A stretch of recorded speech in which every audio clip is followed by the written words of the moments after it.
వీళ్ళు ఏం చెప్తున్నారంటే ఈ 3 ఏళ్ళు ఈ అమరావతి పోలవరము లేకపోతే ఈ కంపెనీలు వస్తాయి అవి చూసేసి జనాలందరూ కూడా ఇక సంతోషపడిపోతారు. ఇక ఈ అంశం నుంచి బయటకు వెళ్ళిపోతారు. ప్లస్ చివరి ఏడాదంట లాస్ట్ 2 months ముందు ఏదో ఒక బ్రహ్మాస్త్రం ఉందట చంద్రబాబు గారి దగ్గర. ఏది లాస్ట్ పసుకుంకుమ లాగా? అది జగన్ మీద.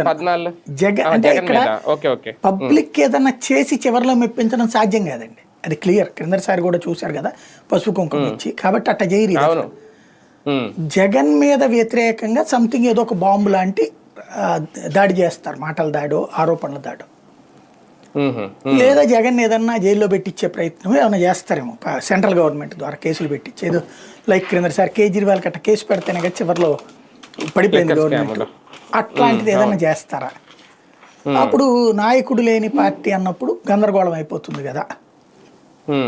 ఆ రూట్లో ఏదో జరుగుతుంది అన్నటువంటిది ఏదో వాళ్ళ పార్టీకి సంబంధించిన కొంతమంది మాట్లాడే మాట. మరి ఇదేంటి ఇట్లాగంటేను బ్రహ్మాస్త్రం ఉందిలే మా వాడి దగ్గర ఏం కంగారేం లేదు, ఇంకో 15 ఏళ్ళు అయితే మేమే ఉంటామని చెప్తున్నారు వాళ్ళు. ఇప్పుడు ఈ లెక్కర బ్రహ్మాస్త్రంలో మరి వదిలేసినట్టేనా, పక్కన పెడతారా? లేదు, ఇప్పుడే అరెస్ట్ చేయడం, ఇంకో కేసు పెడతారు, ఏముంది అప్పుడు మళ్ళీ దాంట్లో.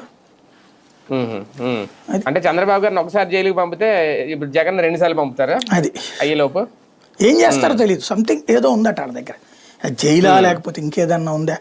లైక్ క్రిందటిసారి షర్మిలాను ఉన్న అమ్మాయి